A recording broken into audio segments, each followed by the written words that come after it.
एक सर्वे किया है, वो भी देखिए। चलिए अब बात कर लेते हैं बॉलीवुड की। जी हां, अप्रैल के महीने में बड़े पर्दे से लेकर ओटीटी तक कई फिल्में और वेब सीरीज की भरमार है। कई फिल्में हिट हुई हैं तो कई फ्लॉप हैं। मौजूदा वक्त में बॉलीवुड को लेकर जो ट्रेंड चल रहा है उसे लेकर आप क्या सोचते हैं, इसे लेकर भी हमने एक सर्वे किया है। सर्वे में कुछ सवाल हमने पूछे हैं, वो सवाल आपके सामने आपकी टीवी स्क्रीन पर। पहला सवाल, हालिया रिलीज फिल्मों में आपने कौन सी फिल्म देखी, कौन सी मूवी देखी? प्रतिशत लोगों ने 2 और 2 प्यार। 73% लोगों ने कहा इनमें से किसी को भी हमने नहीं देखा है। ये बड़ी संख्या है। सर्वे का दूसरा सवाल, चुनावों के बीच आर्टिकल 370 को अब ओटीटी पर रिलीज किया गया, आपकी राय? 29% ने कहा कि ओटीटी रिलीज का ये सही टाइम है। 8% लोगों ने कहा ओटीटी रिलीज का टाइम गलत है। 42% लोगों ने कहा कि रिलीज की क्योंकि राजनीति या तमाम इस तरह के विषय जो समाज में तैरते रहते हैं उस पर तो हम चर्चा करते हैं, लेकिन हमारे समाज में, हमारे जनमानस में रुपैले पर्दों का यानी कि फिल्मों का बड़ा योगदान होता है, क्योंकि उनमें जो विषय होते हैं, उनमें जो चरित्र होते हैं, उनमें जो कैरेक्टर होते हैं, वो हमारे समाज में से जो राजनीतिक विषयों से या ऐसे विषय जिन विषयों से दशकों तक राजनीतिक प्रभावित हुई है। आपने केरला फाइल्स देखी, आपने कश्मीर में जो हमारे समाज को, हमारी राजनीति को प्रभावित कर रही। इसलिए हमने फिल्मों से जुड़ा हुआ ये सर्वे देखा, ये सर्वे लेके आए और हमने कहा कि कम से कम लोगों से जाना जाए।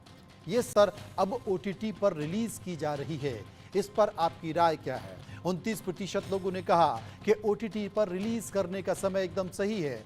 8% लोगों ने कहा ओटीटी पर रिलीज करने की है। डायरेक्टर भी हैं, इस वक्त हमारे साथ जुड़ गए हैं। मुकेश त्यागी साहब, फिल्मों को लेकर हमने सर्वे किया है। पहला सवाल, जो दूसरा सर्वे है वो मैंने आपको पढ़कर भी सुनाया। इस सर्वे को अगर आप देखा जाए, इसके सवाल और लोगों की राय को देखें तो क्या कहेंगे? पार्टी के पास ये जन्मसिद्ध अधिकार है कि वो अपना व्यू, अपना कॉन्ट्रीब्यू अगर फिल्म के माध्यम से भी कन्वे करना चाहता है तो उसका अधिकार है, क्योंकि फिल्म जो है समाज का एक प्रतिबिंब है। समाज में किस प्रकार की, और जब मैंने 370 देखा तो मैंने समझा कि ये शायद बहुत सारी ऐसी चीजें थी जिसके बारे में हमको जानकारी नहीं थी और देश को लगातार गुमराह किया जाता। और स्टोरीज को जोड़ा, उस समय भी चुनाव चल रहे थे, कहीं असेंबली के चुनाव चलते हैं, कहीं पार्लियामेंट्री बाई इलेक्शंस होते हैं। तो ये बात कह करके आप अपने सिनेमेटिक राइट्स को रोकना, मैं समझता हूँ बहुत ही गलत बात है। देखिए, रास हो सकता है, तो उन्होंने इस फिल्म को रिलीज करने के लिए मना कर दिया। अंततः तो हाई कोर्ट में गया मामला और उन्होंने कहा कि नहीं, इसको आप अपने उसमें मत लीजिए, व्यक्तिगत उस पर। ये आपकी प्रशासनिक व्यवस्था इतनी मजबूत होनी चाहिए, कैसे जोड़ना। मैं समझता हूँ इसको राजनीतिक पपेट ना बना करके एक बिल्कुल क्रिएटिव एंगल से एज ए ऑडियंस आप देखिए, हाँ उस पिक्चर के अंदर कुछ कमियां हैं, कुछ भ्रांतियां हैं या कुछ गुमराह करने की साजिश है, तो उसको आप। चांदी जी, स्वागत है आपका। सवाल तो आपके सामने आ ही गया होगा। सवाल हमने पूछा कि चुनाव के बीच आर्टिकल 370 अब ओटीटी पर रिलीज हो रही है, इसको लेकर कई सारे लोगों की राय है। इस राय को लेकर आप क्या मानती हैं? एक्चुअली मैंने थोड़ा सा लेट ज्वाइन किया था, मैं आपको कि रिलीज के पीछे जरूर कोई चुनावी एजेंडा है, कैसे मानती हैं? जी, पहली बात तो देखिए ये समझने की ज़रूरत है कि ऐसा नहीं होता है कि आपको ओटीटी की रिलीज़ होगा। It's an agreement between the producers, directors of the movie and the OTT platform. दूसरी बात, आर्टिकल 370 पहली बात तो एक प्रोपेगेंडा मूवी नहीं है, जो कि दिखाया गया है, करेक्ट? थोड़ी सी क्रिएटिव लिबर्टी जो डायरेक्टर्स लेते हैं वो हर कोई मूवी में लेता है। अब धोनी की बायोपिक देख लीजिए, उसमें भी क्रिएटिव लिबर्टी ली थी डायरेक्टर्स ने। सो जो क्रिएटिव लिबर्टी लेते हैं कुछ एक्शन सीक्वेंसेस में या तो प्रोपेगेंडा मूवी, बहुत एक्चुअली इम्पोर्टेंट है लोगों के लिए जानना कि आर्टिकल 370 था क्यों हमारे कॉन्स्टिट्यूशन में, उसका इंडियन ऑन द इंडियन आपने बिल्कुल तक स्टूडेंट तक कम से कम ये समझ सकते हैं कि आखिर इसके पीछे की कहानी क्या है। अनन्या हमारी सहयोगी इस वक्त हमारे साथ मौजूद हैं। अनन्या, आप क्या मानती हैं? बिल्कुल मनोज, मुझे लगता है कि आर्टिकल 370 को लेकर अगर बात हो रही है, ओटीटी प्लेटफॉर्म पर रिलीज़ हुई और अगर आप देखेंगे तो फिल्म को लेकर रिस्पांस जो है वो बहुत अच्छा मिल रहा संविधान और एक तरह से कह सकते हैं फ्लैग को लेकर जो लड़ाई इतने लंबे सालों तक चलती रही, और जब आर्टिकल 370 हटा और उसके बाद किस तरह से कश्मीर में विकास हुआ, वहाँ के युवा किस तरह से रोजगार जो है वो कर रहे हैं। और आपको याद होगा कि पिछले साल अगर हम देखें तो सबसे ज़्यादा जो टूरिस्ट हैं वो जम्मू कश्मीर देखने के लिए पहुंचे, और तो कैसे आर्टिकल 370 को लेकर रिसर्च किया गया कि कैसे इसको हटाया जा सकता है, संविधान में इसको लेकर क्या व्यवस्था है, क्या कानून है, और उसके बाद ये सरकार की तरफ से डिसीजन लिया। और जाहिर सी बात है इसकी हर तरफ तारीफ भी हुई, और इसके जरिए हमने देखा कि किस तरह से जम्मू कश्मीर के लोगों का, क्योंकि आज के टाइम पर जो यूथ है और जो मोस्टली लोग हम देखते हैं वो थिएटर, वो ज्यादातर लोग ओटीटी पे रहते हैं। आपने ठीक कहा अनन्या, ज्यादातर लोग देखते ओटीटी हैं। पर रहते हैं। सर्वे का एक और महत्वपूर्ण सवाल है वो हम ले लेते हैं। वो सवाल है कि नई फिल्में देखने को लेकर इनमें से क्या करते हैं। मल्टीप्लेक्स में एडवांस बुकिंग करते हैं 8% लोगों ने कहा, ओटीटी पर रिलीज का इंतजार करते हैं 18% लोगों ने कहा, और 36% लोग मानते हैं कि फिल्म रिव्यू के बाद उन्हीं के पास चलेंगे। और जो सर्वे निकल कर आया, लोगों की राय निकल कर आई है, उनसे पूछते हैं मुकेश त्यागी साहब। देखिए, ऐसा है कि ओटीटी वर्सेस फिल्म को लेकर के एक बड़ी लंबी डिबेट चल रही है। मैं समझता हूँ ओटीटी कई दिन दूनी रात चौगनी बढ़ती चली गई। मैं समझता हूँ इतनी फिल्में जिंदगी में नहीं देखी होंगी जितनी फिल्में मैंने ओटीटी के टाइम, जिस समय कोरोना हुआ था तो उस समय मैंने देखी थी फिल्में, और बहुत ही आनंद आया था। लेकिन दिक्कत ये हो गई कि हमने इंटरनेशनल जब फिल्म देखनी शुरू करी और लगातार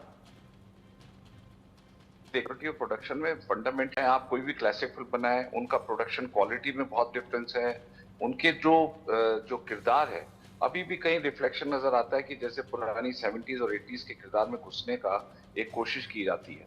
जो नेचुरल एक्ट है, मैं समझता हूँ कुछ फिल्में ऐसी आई हैं जो इस दिशा की ओर एक आगे बढ़ती है, जो कैरेक्टर बेस्ड हैं, जो स्टोरी बेस्ड हैं, जो फैक्चुअल बेस्ड है।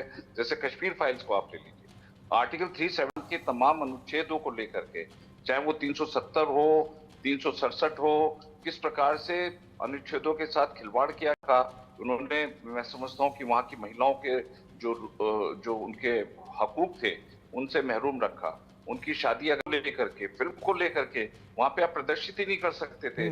स्टोन पेल्टिंग इस कदर होती थी। आज जो है वहाँ के लेफ्ट आ रहे हैं वहाँ पर जम्मू कश्मीर में, तो अब ये देख करके खुशी नहीं होती। एक फिल्म अगर उसको उजागर कर रही है कि इस फिल्म के माध्यम से जनता तक ये संदेश पहुंचो। किसी फिल्में बन रही हैं और फिल्मों में एक झलक है जो कहीं ना कहीं राजनीति को छूती हुई निकल जाती है। आप मानती हैं कि अगर इस पर बहस हो रही है, इस पर राय निकल कर आ रही है? 1-2 दिन पहले जब ओटीटी पे आई, फ्रैंकली बहुत ही कम ऐसे किया गया है। जो एक्चुअल फोकस है वो जो पॉलिसी मतलब जो ब्यूरोक्रेट्स है जिन्होंने एक्चुअल पे अब यहाँ पे मैं बात कर रहा हूँ उन फिल्मों की, जैसे सावरकर को लेकर फिल्म आई, इंदिरा गांधी को लेकर फिल्म आई, केरला फाइल्स, कश्मीर फाइल्स। जगह आपको अगर आप रियलिटी के उस पे नजदीक मूवीज बना रहे हैं, और अगर कहीं पे भी उस रियलिस्टिक मूवी गांधी पे दिखाया है, आप ताशकंद फाइल्स देख ले जिसपे जो लाल बहादुर शास्त्री जी के ऊपर दिखेगी, क्योंकि जो इंक्लिनेशन है मूवीज का, जो सब्जेक्ट है एक्चुअली मूवीज का, वो कहीं ना कहीं पॉलिटिकली इंक्लाइंड है ही। वो भी ले लेते हैं कि पूरे परिवार के साथ आप कैसी फिल्में देखना पसंद करते हैं। 59% लोगों ने कहा फैमिली ड्रामा। अनन्या हमारे साथ मौजूद है, उनसे हम पूछेंगे। अनन्या, सबसे कम प्रतिशत रोमांटिक फिल्मों का है। देखिए, मुझे बैठना चाहेंगे। देखिए, जब आप पूरी फैमिली के साथ मूवी देख रहे हैं, फिल्म देख रहे हैं, तो जाहिर सी बात है एक दूसरे से कोरिलेट आप करते हैं, फिल्में देखते हैं, तो हर तरह की फिल्में लोग वहां पर देखना पसंद करते हैं। और जाहिर सी बात है अगर आप थिएटर फिल्म देखने जा रहे हैं, पूरी फैमिली के साथ जा रहे हैं, तो वहां कपूर से लेकर राज कपूर से लेकर शाहरुख खान तक रोमांटिक फिल्मों का दौर था। ज्यादातर लोग उसी तरह की फिल्में देखते थे। लेकिन अब एनिमेशन को जो इस पूरे सर्वे में चर्चा के लिए हमारे साथ मौजूद रहे, अब आपको दिखाते हैं सुहानी तस्वीर। जी हाँ, कश्मीर पर्यटकों के कश्मीर सैनिक वर्दी में नजर आए।